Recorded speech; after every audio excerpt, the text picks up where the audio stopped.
Question ചോദിച്ചു നമ്മുടെ കുഞ്ഞു പിള്ളേരോട്. പഴയ നിയമ പുസ്തകം ഏത് ഭാഷയിൽ എഴുതിയത് ഓർക്കുന്നുണ്ടോ?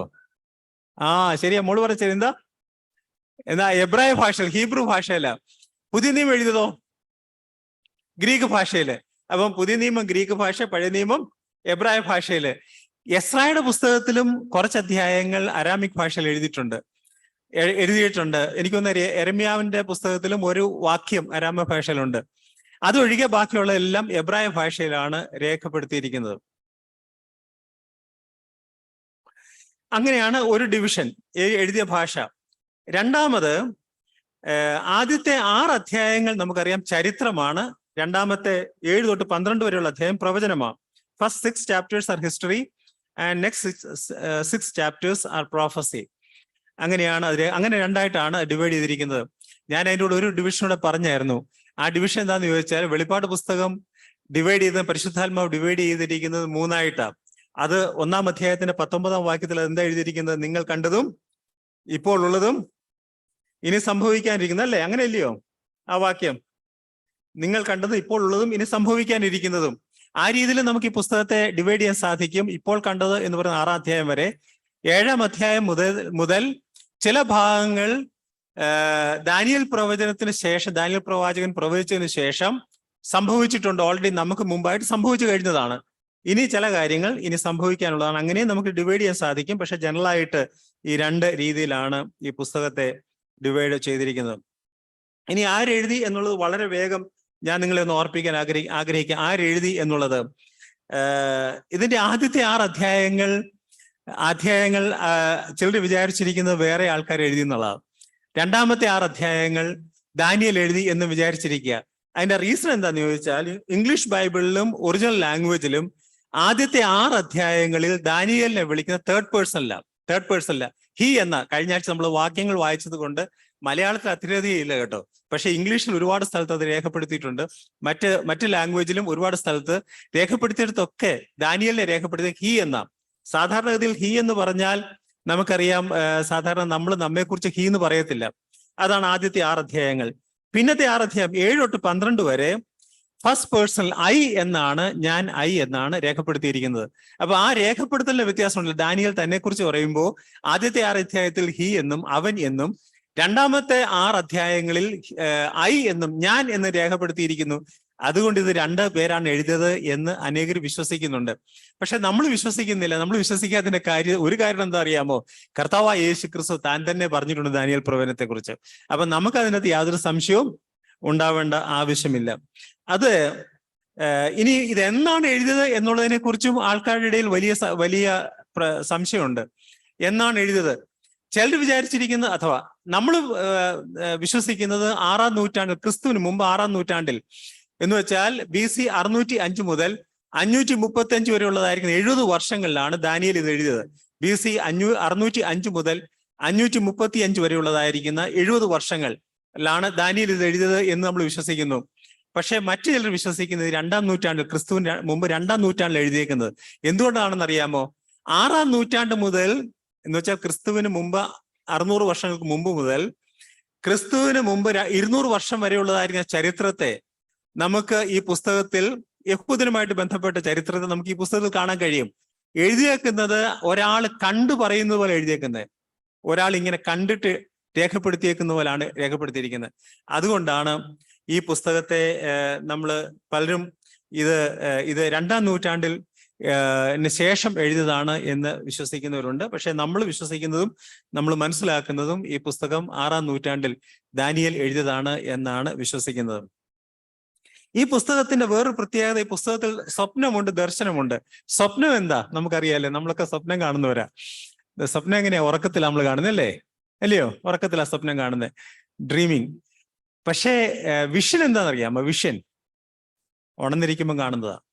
നമ്മൾ ഇങ്ങനെ കണ്ണൊക്കെ തുറന്നിരിക്കുമ്പം നാം കാണുന്നതായിരിക്കുന്ന പ്രത്യേക ഒരു അവസ്ഥയിൽ നാം വന്നിട്ട് നാം കാണുന്ന, വാസ്തവത്തിൽ വെളിപ്പാട് പുസ്തകം യോഹന്നാൻ അപ്പോസ്തലനും ആത്മവിവശതയിലായി താൻ കാണുന്നതാ. അതും വിഷൻ തന്നെയാ, സ്വപ്നമല്ല. ഉറങ്ങുമ്പോഴല്ല, ഉണർന്നിരിക്കുമ്പോഴ ആത്മവിവശതയിലായി യോഹന്നാൻ അപ്പോസ്തലൻ പത്മോസ് ദ്വീപിൽ വെച്ച് വെളിപ്പാട് പുസ്തകത്തിന്റെ കാര്യങ്ങൾ കാണുമ്പോൾ അത് വാസ്തവത്തിൽ നമുക്കറിയാം അത് he is seeing a vision and he is not dreaming അല്ല, he is seeing a vision. So this book has dreams and visions. ഇനി നമ്മൾ കഴിഞ്ഞ ആഴ്ച പഠിച്ചതാണോ എന്ന് എനിക്ക് ഓർമ്മയില്ല. ഈ പുസ്തകത്തെ ദ റൈറ്റിംഗ്സ് എന്ന കാറ്റഗറിയിലാണ് പഴയ നിയമത്തിൽ രേഖപ്പെടുത്തിയിരിക്കുന്നത്. എബ്രായ ഭാഷയിൽ ഉള്ള പുസ്തകത്തിൽ. എബ്രായ ഭാഷയുടെ ബൈബിളിന്റെ പേരെന്തുവാ?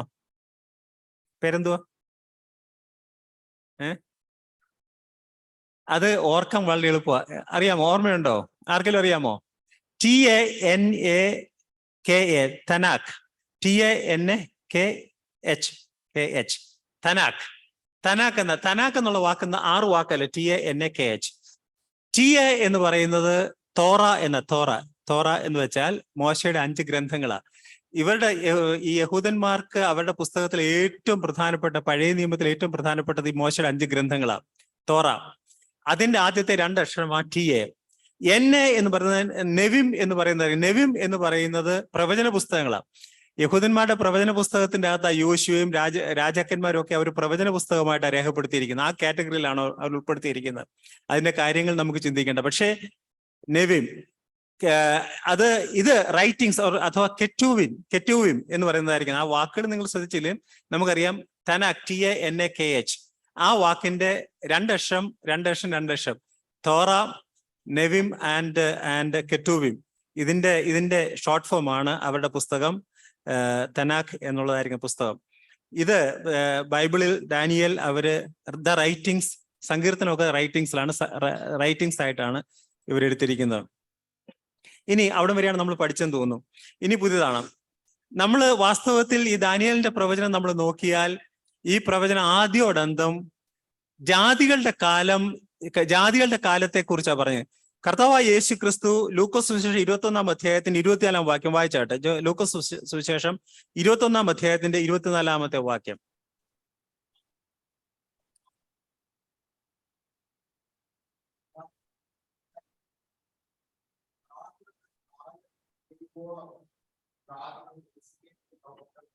അതെ, കർത്താവ് തന്നെ പറഞ്ഞൊരു വാക്കാണ് ജാതികളുടെ കാലം തികയുവോളം. Time of the Gentiles. എന്താ ഈ ടൈം ഓഫ് ദ ജെന്റൈൽസ് എന്ന് പറഞ്ഞാൽ അറിയാമോ? എന്താ? What is time of the Gentiles? പറഞ്ഞോ, അറിയാമെങ്കിൽ പറഞ്ഞോ. ഒരു ബൈബിൾ ക്ലാസ് ആയതുകൊണ്ട് ഒരു ചോദ്യമൊക്കെ ചോദിക്കുന്നത്, ഉറക്കം മാറുകയും ചെയ്യല്ലോ അല്ലേ? What is time of the Gentiles? BC അതാണ് ഈ ദാനിയേൽ പ്രവചനത്തെ ആകമാനം നമ്മൾ നോക്കിയാൽ it is time of the Gentiles. BC 605 നമ്മൾ പഠിച്ചല്ലോ അല്ലെ? BC 605 നെബൂഖദ്നേസർ രാജാവ് യെരുശലേം ആക്രമിച്ച് ഈ ദാനിയേലിനെയും മറ്റ് ആൾക്കാരെയൊക്കെ കൊണ്ടുപോകുന്നത് BC 605. അതിനുശേഷം യെരുശലേം ഒരു കാലഘട്ടത്തിലും ഇവരുടെ കയ്യിൽ വന്നിട്ടില്ല. Never been there. യഹൂദന്മാരുടെ കയ്യിൽ അവർ കിട്ടിയിട്ടില്ല. യഹൂദന്മാരുടെ കയ്യിൽ ഇനിയും യെരുശലേം അവർക്ക് കിട്ടുന്നത് വാസ്തവത്തിൽ കർത്താവായ യേശുക്രിസ്തുവിന്റെ വരവിലാണ്. കർത്താവായ യേശുക്രിസ്തു വന്ന് സ്ഥാപിക്കുന്നത് വരെ അവരുടെ കയ്യിൽ യെരുശലേം കിട്ടത്തില്ല. അപ്പൊ ജാതികളുടെ കാലം എന്ന് പറഞ്ഞാൽ യെരുശലേം ആരുടെ കയ്യിലായിരിക്കുന്നു എന്നുള്ളതാണ്. യെരുശലേം with whom Jerusalem belongs to, or who controls Jerusalem. അതാണ് ജാതികളുടെ കാലം എന്നതുകൊണ്ട് അർത്ഥമാകുന്നത്. ജാതികളുടെ കാലം നമ്മൾ നോക്കിയാൽ നെബൂഖദ്നേസർ രാജാവ് ബാബിലോൺ രാഷ്ട്രം ഈ യെരുശലേം ആക്രമിച്ച് കീഴടക്കി അവരുടെ കയ്യിലായി. അതിനുശേഷം മേദ്യ പേർഷ്യ രാജ്യം വന്നു. അതിനുശേഷം യവന രാജ്യം വന്നു. അതിനുശേഷം റോമൻ സാമ്രാജ്യം വന്നു. റോമൻ സാമ്രാജ്യം ഏതാണ്ട് AD 700 വരെ അവര് ഭരിച്ചു. അതിനുശേഷം ഈ സ്ഥലത്തേക്ക് വന്നത് മുസ്ലിങ്ങളാണ് വന്നത്. മുസ്ലിം സാമ്രാജ്യങ്ങൾ ഭരിച്ചു. ഇങ്ങനെ മാറി 1948 ആയപ്പോഴേക്കും 2ാം ലോകമഹായുദ്ധം കഴിഞ്ഞപ്പോ ഇത് വാസ്തവത്തിൽ ബ്രിട്ടീഷുകാരുടെയിലായിരുന്നു. ബ്രിട്ടീഷുകാർ അത് യുണൈറ്റഡ് നേഷൻസിന് കൊടുത്തു. യുണൈറ്റഡ് നേഷൻസ് ഐക്യരാഷ്ട്ര സംഘടന ഒരു ഫോർമുല ഉണ്ടാക്കി. എന്നിട്ട് ആ ഫോർമുലയിൽ കുറച്ചു ഭാഗം യഹൂദനും കുറച്ചു ഭാഗം പലസ്തീനികൾക്കൊക്കെ ആയിട്ട് വിഭാഗിച്ചു കൊടുത്തു. പലസ്തീനികൾ അത് അംഗീകരിച്ചില്ല, യഹൂദനും അംഗീകരിച്ചില്ല ആദ്യം. പക്ഷെ ഏറ്റവും അവസാനം അതിന്റെ ഫോർമുല അംഗീകരിക്കേണ്ട ലാസ്റ്റ് നൈറ്റില് വാസ്തവത്തിൽ ഡേവിഡ് ബെൻ ഗൂരിയോൺ എന്ന് പറയുന്നതായിരിക്കുന്ന ഭരണാധികാരി താൻ അത് അംഗീകരിക്കാനായിട്ട് ഇടയായി. അങ്ങനെ ഈ യെരുശലേം എന്ന് പറയുന്ന സ്ഥലത്തിന്റെ ഒരു ഭാഗം യഹൂദന്റെ കൈ കിട്ടി. പിന്നീട് അവര് ഒരു യുദ്ധമുണ്ടായി. ആ യുദ്ധത്തിൽ കുറെ ഭാഗം കൂടെ അവർ പിടിച്ചെടുത്തു. പക്ഷെ ഒരു സമയത്തും പൂർണ്ണമായിട്ട് അവർക്ക് ലഭിച്ചില്ല. പൂർണ്ണമായിട്ട് അവർക്ക് ലഭിക്കുന്നത് എപ്പോഴാ പൂർണ്ണമായിട്ട് ലഭിക്കുന്നത്? കർത്താവായ യേശു ക്രിസ്തു വരുമ്പോഴാ. വാസ്തവത്തിൽ കർത്താവ് വരുന്നവരെ ഈ യെരുശലേം പൂർണ്ണമായിട്ട് യഹൂദന്റെ കയ്യിൽ കിട്ടും എന്ന് വിശ്വസിക്കാനായിട്ട് നമുക്ക് ദൈവം നമ്മെ സമ്മതിക്കുന്നില്ല. അപ്പൊ ജാതികളുടെ കാലം എന്ന് പറയുന്നത് എന്താ അതിന്റെ അർത്ഥം? യെരുശലേം ആരുടെ കയ്യിൽ ഇരിക്കുന്നു എന്നതുമായി ബന്ധപ്പെട്ട് the time of the gentiles is a time to denote the period Jerusalem is in the hands of the gentiles. ഇനിയും ജാതികളുടെ കാലം എന്നതിനും അതുപോലെ തന്നെ വേറൊരു ടേം ഉണ്ട്. ആ ടേം നിങ്ങളെ ഒന്ന് ഓർപ്പിക്കാം. റോമാലേഖനം 11-ാം അധ്യായത്തിൽ 25-ാം വാക്യത്തിൽ അവിടെ നമ്മള് അപ്പോസ്തലൻ പൗലോസ് പറയുമ്പോൾ ജാതികളുടെ പൂർണ്ണസംഖ്യ എന്നൊരു വാക്കുണ്ട് കേട്ടോ. അത് the fullness of the Gentiles എന്നാണ് അത് ജാതികളുടെ പൂർണ്ണസംഖ്യ. എടുത്താട്ട് റോമാലേഖനം 11-ാം അധ്യായം 25-ാം വാക്യം വായിച്ചു.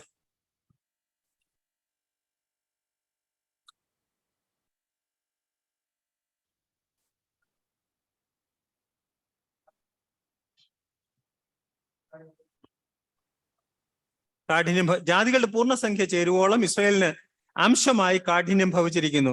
അവിടെ നമ്മൾ കാണുന്ന fullness of the Gentiles. Fullness of the ജെന്റൈൽസും നമ്മൾ ടൈംസ് ഓഫ് ദ ജെന്റൈൽസും രണ്ടാം.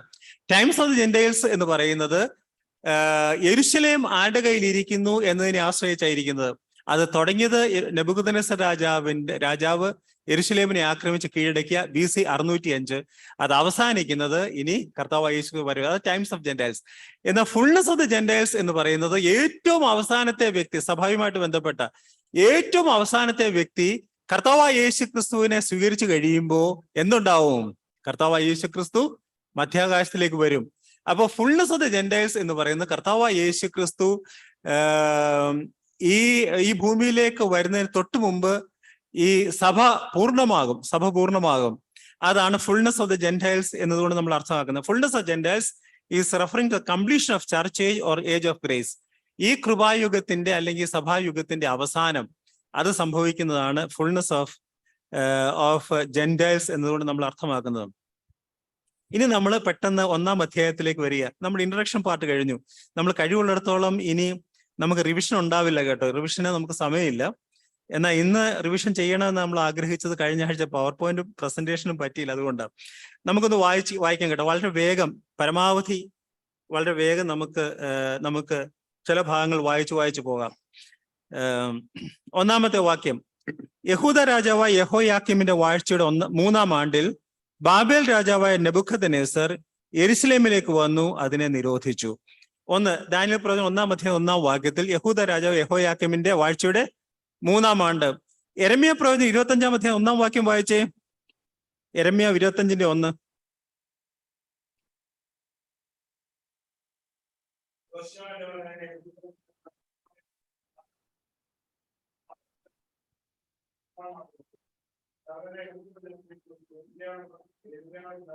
അരുളപ്പാട്.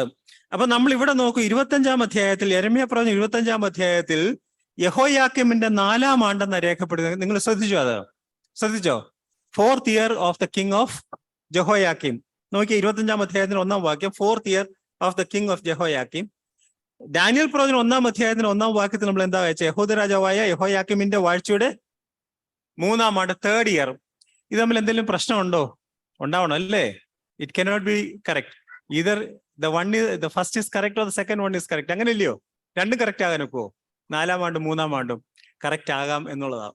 അതെങ്ങനെയാ കറക്റ്റ് ആവുന്നത് എന്നും കൂടെ ഞാൻ നിങ്ങളോട് പറയാം.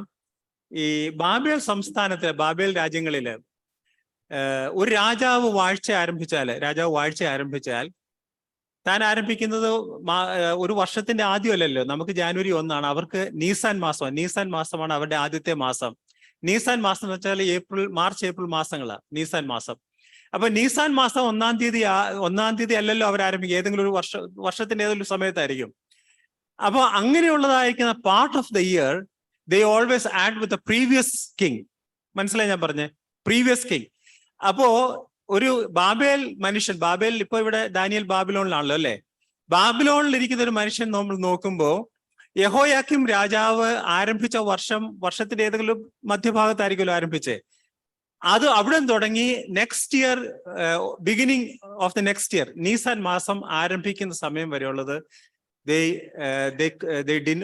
give to, or they give to the previous king. They give to, they account it in the name of the previous king. പഴയ രാജാവിന്റെ പേരിൽ അവർ അക്കൗണ്ട് ചെയ്യും. പറഞ്ഞ ആശയം മനസ്സിലായോ? ബാബേലില്. അതുകൊണ്ടാണ് യെഹോയാക്കീമിന് 3 വർഷമായി പോയത്. യഹൂദൻ അങ്ങനെയല്ല. യഹൂദൻ നമ്മൾ സാധാരണ ചെയ്യുന്നത് പോലെ തന്നെ ഒരു രാജാവ് വന്നാൽ അന്ന് തുടങ്ങി രാജാവിന്റെ രാജഭരണം ആരംഭിക്കുക. അപ്പൊ സാധാരണ ഇതിൽ ഒരു പക്ഷേ ഈ വർഷം പകുതി വർഷം ഉള്ളെങ്കിലും നമ്മൾ പറയും 1-ാം വർഷം, 2-ാം വർഷം, 3-ാം വർഷം എന്ന് പറയും. അപ്പൊ യെഹോയാക്കീം യെരമ്യാവ് എഴുതിയപ്പം ഇത് യഹൂദന്മാരുടെ കാഴ്ചപ്പാടിൽ എഴുതി. അതുകൊണ്ട് 4 വർഷം. എന്താ കാര്യം? യെഹോയാക്കീം രാജാവ്, ബാബേൽ രാജാക്കന്മാര്, നമ്മൾ ഇതേ പ്രശ്നം തന്നെ 2-ാം അധ്യായത്തിലും കാണും. നെബൂഖദ്നേസർ രാജാവിന്റെ വാഴ്ചയുടെ കാര്യത്തിലും ഈ പ്രശ്നമുണ്ട്. ബാബേലുകാര് സാധാരണ രാജവാഴ്ചയെ കുറിച്ച് പറയുമ്പോൾ ഒരു വർഷത്തിന്റെ ബാക്കിയുള്ള സമയം, താൻ രാജാവായതിന്റെ ബാക്കിയുള്ള സമയം they normally contribute to the earlier king. They give it in the account of the earlier king.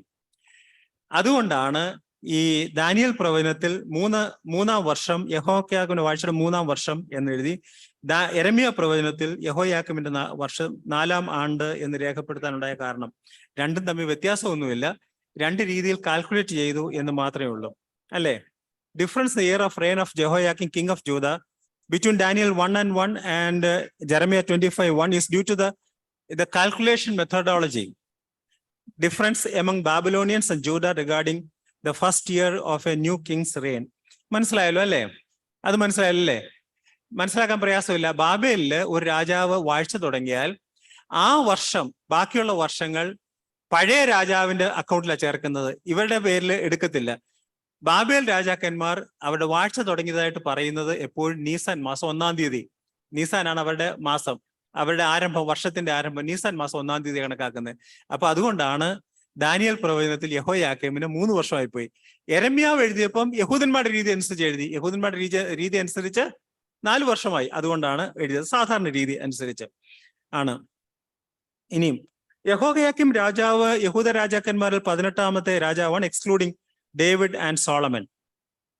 ഞാൻ ഇവിടെ ഒരു പടം കാണിച്ചിട്ടുണ്ട്. അടുത്തത് നെക്സ്റ്റ് വൺ. ഇത് ഇവരുടെ ബാബിലോൺ രാജാക്കന്മാരുടെ ബാബിലോൺ സാമ്രാജ്യത്തിന്റെ ഏറ്റവും പ്രധാനപ്പെട്ടതായിരിക്കുന്ന ദൈവമാണ് മർദുക്ക് എന്ന് പറയുന്ന ദേവൻ. ആ ദേവന്റെ കണ്ണുണ്ടല്ലോ, ആ ദേവന്റെ കണ്ണ് ഉണ്ടാക്കിയേക്കുന്ന ഒണിക്സ് സ്റ്റോൺ, ഗോമേതകം എന്ന് മലയാളത്തിൽ കാണാനിടയായി. ഒണിക്സ് സ്റ്റോൺ, ആ കണ്ണേൽ വരച്ചേക്കുന്ന മുഴുവൻ ആ സ്റ്റോൺ ആണത്. ആ സ്റ്റോണിൽ വരച്ചേക്കുന്ന പടമാണ് നെബൂഖദ്നേസറിൻ്റെതായിട്ട് നമുക്ക് ഇന്ന് കിട്ടിയിരിക്കുന്ന ചിത്രം. നെബൂഖദ്നേസർ രാജാവിന്റെ ചിത്രമായിട്ട് ഇന്ന് ലഭിച്ചിരിക്കുന്നതാണ്. ഒണിക്സ് സ്റ്റോണില് വരച്ചതാ. അന്ന് വരച്ച കേട്ടോ, അന്ന് കാലത്ത് തന്നെ ഉള്ളതായിരിക്കുന്ന, ഇന്ന് എക്സ്കവേറ്റ് ചെയ്തെടുത്തതായിരിക്കുന്ന കാര്യമാണ്. അത് രേഖപ്പെടുത്തിയിട്ടുണ്ട്. നെബൂഖദ്നേസറിന്റെ പേരൊക്കെ അതിനകത്തുണ്ടാവും. നെബൂഖദ്നേസർ 2 എന്നാണ് അദ്ദേഹത്തിന്റെ പേര്. അദ്ദേഹത്തിന്റെ പേര് കാണും. നമുക്കൊരു ഏകദേശ ഐഡിയ കിട്ടും ഈ വ്യക്തിയെ നോക്കിയാൽ എങ്ങനെ ഇരിക്കും എന്ന്. വളരെ സുമുഖനായിരിക്കുന്ന ഒരു വ്യക്തിയാണ് എന്ന് എനിക്ക് തോന്നുന്നു. ഏതായാലും നെബൂഖദ്നേസറിന്റെ പടമാണ്. That is engraved on the onyx stone in a Marduk statue that depicts Nebuchadnezzar II. മർദുക്ക് എന്ന് പറയുന്നത് ബാബിലോൺ ദേവന്മാരിൽ ഏറ്റവും പ്രധാനപ്പെട്ട ദേവനാണ്. ഇനിയും നെബൂഖദ്നേസർ 43 വർഷം താന് അവിടെ രാജ്യം ഭരിക്കാനായിട്ട് ഇടയായി. രണ്ടാം അധ്യായത്തിന്റെ 2-ാം വാക്യത്തിന്റെ ആദ്യത്തെ ഭാഗം, 1-ാം വാക്യം നമ്മൾ പഠിച്ചല്ലോ അല്ലേ? യഹൂദരാജ യെഹോയാക്കീമിന്റെ വാഴ്ചയുടെ 3-ാം ആണ്ടിൽ. എന്തുകൊണ്ടാണ് 3-ാം ആണ്ട് നമ്മൾ കണ്ടു? ബാബേൽ രാജാവ് നെബൂഖദ്നേസർ യെരുശലേമിലേക്ക് വന്ന് അതിനെ നിരോധിച്ചു. 2-ാമത്തെ വാക്യം, കർത്താവ് യഹൂദ രാജാവ് യെഹോയാക്കീമിനെ ദൈവത്തിന്റെ ആലയത്തിലെ പാത്രങ്ങൾ ചിലതിനെയും അവന്റെ കയ്യിൽ ഏൽപ്പിച്ചു. രാജാവിന്റെ കയ്യിൽ ഏൽപ്പിച്ചു എന്നുള്ളതാണ് അല്ലേ? നമ്മൾ വാസ്തവത്തിൽ ഈ ഭാഗം നമ്മൾ വായിച്ചാൽ നമുക്ക് മനസ്സിലാകുന്നത്, അതോ നമ്മൾ ചിന്തിക്കേണ്ട ഒരു കാര്യം, നമ്മൾ വാസ്തവത്തിൽ ദൈവത്തിന്റെ ഹിതത്തിനനുസരിച്ച് ജീവിച്ചില്ലെങ്കിൽ നമ്മുടെ ജീവിതമോ പ്രശ്നമാ. പക്ഷെ ദൈവനാമം ദുഷിക്കപ്പെടുവാനായിട്ട് ഇടയാകും. എന്താ ഇപ്പോൾ ഇവിടെ ദുഷിച്ചത്? ഇവര് പാപം ചെയ്തു, ഇവരെ നെബൂഖദ്നേസർ വന്ന് ആക്രമിച്ചു, അവരെ കൊണ്ടുപോയി വിശുദ്ധമായിരിക്കുന്ന പാത്രങ്ങൾ, ഇപ്പൊ ആരുടെ ഇരിക്കുന്നത്? നെബൂഖദ്നേസർ ഇരിക്കുകയാണെങ്കിൽ നമുക്ക് സഹിക്കാം. ഇപ്പൊ എവിടെയാ ഇരിക്കുന്നത്? തന്റെ ദേവന്റെ ക്ഷേത്രത്തിൽ, അല്ലേ? തന്റെ ദേവന്റെ ക്ഷേത്രത്തിൽ. ഇത് വളരെ പ്രധാനം, അല്ലേ? If saints are not living according to the will of God, God may entrust them to the Gentiles or even Satan. സാത്താനെ ഏൽപ്പിക്കുകയും ചെയ്യും കേട്ടോ. നമ്മൾ കൊരിന്ത്യലേഖനം 5-ാം അധ്യായത്തിൽ അവിടെ ഒരു വ്യക്തി വലിയ പാപം ചെയ്തു. കൊരിന്ത്യലേഖനം 5-ാം അധ്യായത്തിൽ. എന്നിട്ട് അപ്പോസ്തലൻ പറയുക, ഇവന്റെ ആത്മാവ് അവസാനം രക്ഷ പ്രാപിപ്പാനായിട്ട് നമുക്കൊരു കാര്യം ചെയ്യും, ഇവൻ മരിച്ചു പോകാനായിട്ട് അവനെ സാത്താൻ ഏൽപ്പിക്കാം എന്ന് അവിടെ രേഖപ്പെടുത്തിയിരിക്കുന്നത്. മരിച്ചു പോകുക ആ ഭാഗത്തിൽ അങ്ങനെ ആ അർത്ഥത്തിൽ അവന്റെ ആ അർത്ഥത്തിൽ തന്നെ അവിടെ രേഖപ്പെടുത്തിയിരിക്കുന്നത്, മരിച്ചു പോകാനായിട്ട്. എന്ന് വെച്ചാൽ നമ്മൾ ദൈവഹിതത്തിനനുസരിച്ച് നടന്നില്ലെങ്കിൽ അതിന്റെ ശിക്ഷ നമ്മൾ അനുഭവിക്കും എന്നുള്ളത് മാത്രമല്ല, ദൈവനാമം ദുഷിക്കപ്പെടുവാനായിട്ടും അത് മുഖാന്തരമായി തീരും എന്നുള്ളതാണ്. ഇനി 2-ാം അധ്യായത്തിൽ തന്നെ 2-ാം വാക്യത്തിൽ തന്നെ കർത്താവ് യഹൂദരാജ യെഹോയാക്കീമിനെയും ദൈവത്തിന്റെ ആലയത്തിലെ പാത്രങ്ങളും ചിലതിനെ അവന്റെ കയ്യിൽ ഏൽപ്പിച്ചു. അവൻ അവയെ ശിനാർ ദേശത്ത് തന്റെ ദേവന്റെ ക്ഷേത്രത്തിൽ കൊണ്ടുപോയി. ശിനാർ ദേശം എന്ന് പറയുന്നത് ബാബിലോൺ തന്നെയാണ്. മെസൊപ്പൊത്താമിയയുടെ വേറൊരു പേരാണ് ഷിനാർ. നമ്മൾ ഉൽപ്പത്തി പുസ്തകം 10-ാം അധ്യായത്തിൽ നമുക്കത് വായിച്ചാൽ മനസ്സിലാകും. അവിടെ ഷിനാർ ദേശത്തിൽ പെട്ട സ്ഥലമാണ് ബാബിലോൺ. അപ്പൊ ബാബിലോൺ എന്ന് പറയുന്നത് മെസൊപ്പൊത്താമിയ അഥവാ ബാബിലോൺ തന്നെയാണ് ഷിനാർ എന്ന് പറയുന്നത്. അവിടേക്കാണ് കൊണ്ടുപോയത്. ഞാനിവിടെ ഒരു പടം കാണിച്ചിട്ടുണ്ട്, അടുത്ത പാഠം, അല്ലേ? അവിടെ an ancient Mesopotamian temple tower with outside staircases and a shrine at the top.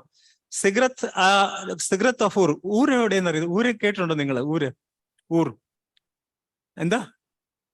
അബ്രഹാമിന്റെ സ്ഥലം. അവിടെ ഉണ്ടായിരുന്ന ഒരു ക്ഷേത്രമാണ്. വാസ്തവത്തിൽ നമുക്കിവിടെ നോക്കി അറിയാം, ഇങ്ങനെ സ്റ്റെപ്പ് ഉണ്ട്. അതിന്റെ മുകളിൽ കയറി കഴിഞ്ഞാൽ പിന്നെ അതിന്റെ മുകളിൽ നിന്ന് മുകളിലോട്ടാണ് അവരുടെ ടെമ്പിൾസ്. അവിടുത്തെ ടെമ്പിൾ അങ്ങനെയാ. ഇത് അന്ന് കാലത്തുള്ളതായിരിക്കുന്ന ഒരെണ്ണം അവർ എക്സ്കവേറ്റ് ചെയ്തെടുത്തതാ. സിഗ്രത്ത് ഓഫ് ഊറിലുള്ളതായിരിക്കുന്ന ഒരു ടെമ്പിളാണ്. ടെമ്പിളിന്റെ ഇപ്പോഴത്തെ അവശിഷ്ടമാണ് നമുക്കിവിടെ കാണാൻ കഴിയുന്നത്. നമുക്കവിടെ സ്റ്റെപ്പൊക്കെ കാണാം. നിങ്ങൾക്ക് സൈഡിൽ സ്റ്റെപ്പ് കാണാം. സ്റ്റെപ്പ് കയറി മുകളിലോട്ട് കയറി ചെന്ന് കഴിഞ്ഞാൽ പിന്നെ വാസ്തവത്തിൽ ഇങ്ങനെ അതിന്റെ മുകളിലാണ് ഇവരുടെ ദേവാലയം നിൽക്കുന്നത്. ഈ ഷിനാർ ഞാൻ ഇൻസ്റ്റന്റ്ലി ഈ പടമൊക്കെ ഇന്റർനെറ്റിൽ നിന്ന് എടുത്തത് കേട്ടോ. ഷിനാർ ദേശത്ത് തന്റെ ദേവന്റെ ക്ഷേത്രത്തിലേക്ക് കൊണ്ടുപോയി. ഷിനാർ ദേശത്ത് പണ്ട് കാലങ്ങളിലുള്ളായിരിക്കുന്ന ക്ഷേത്രത്തിൽ ഒരു മാതൃകയാണ് നമ്മളിവിടെ കാണുന്നത്. ഇതിന്റെ മുകളിലോട്ട് ആണ് അവരുടെ ക്ഷേത്രങ്ങൾ പണിയുന്നത്. ഇന്ന് ഞാനിവിടെ നിർത്തുക. ഇനി 3-ാം വാക്യം തുടങ്ങിയുള്ളത് നമുക്ക് അടുത്ത ആഴ്ച നമുക്ക് പഠിക്കാം. അല്ലെങ്കിൽ നമ്മുടെ 8:15 നമ്മൾ തീർക്കാനായിട്ട് പ്രയാസമാണ്. നമ്മൾ ഇന്ന് പഠിച്ചത് പ്രധാനമായിട്ട് എന്താ പഠിച്ചത്? നമ്മൾ പഴയത് ഒക്കെ നമ്മൾ റിവൈസ് ചെയ്തു. എനിക്ക് തോന്നുന്നു ഇന്ന് പുതുതായിട്ട് പഠിച്ചാൽ ഏറ്റവും പ്രധാനപ്പെട്ട കാര്യം നമ്മൾ എന്താ പഠിച്ചേ? What is our take away? എന്തെങ്കിലും ഉണ്ടോ? ടേക്ക് അവേ ഉണ്ടോ? എന്താ തോന്നിയത്? ഒന്നുമില്ല അല്ലേ? എന്തോനെ ദൈവം വാഴുന്നു. അത് കഴിഞ്ഞ ആഴ്ചത്തേതാ. ഈ ആഴ്ചത്തെ നമ്മൾ പഠിച്ചെന്നറിയാമോ? നമ്മുടെ ജീവിതം ദൈവത്തിന് ഹിതകരമല്ലെങ്കിൽ, if you are not living according to will of God, നമ്മുടെ ജീവിതത്തിൽ തന്നെ അതിന്റെ പ്രത്യാഘാതം ഉണ്ടാവും. അതാണ് കൊരിന്ത്യലേഖനത്തിൽ നമ്മൾ കണ്ടത്. നമ്മുടെ ജീവിതത്തിൽ തന്നെ അതിന്റെ പ്രത്യാഘാതം ഉണ്ടാവും. നമ്മളെ ചിലപ്പോൾ ദൈവത്തിന്റെ വഴി നടന്നില്ലെങ്കിൽ ദൈവം സാത്താന് തന്നെ നമ്മളെ ഏൽപ്പിച്ചു കൊടുക്കും. ആത്യന്തികമായിട്ട് ഇയാൾ പൊക്കോട്ട്. നമുക്ക് ആ വാക്യം നിങ്ങൾക്ക് ഓർമ്മയുണ്ടോ? വാക്യം കൊരിന്ത്യലേഖനം 1-ാം അധ്യായത്തിന് 5-ാം വാക്യം, 1 Corinthians 5:5.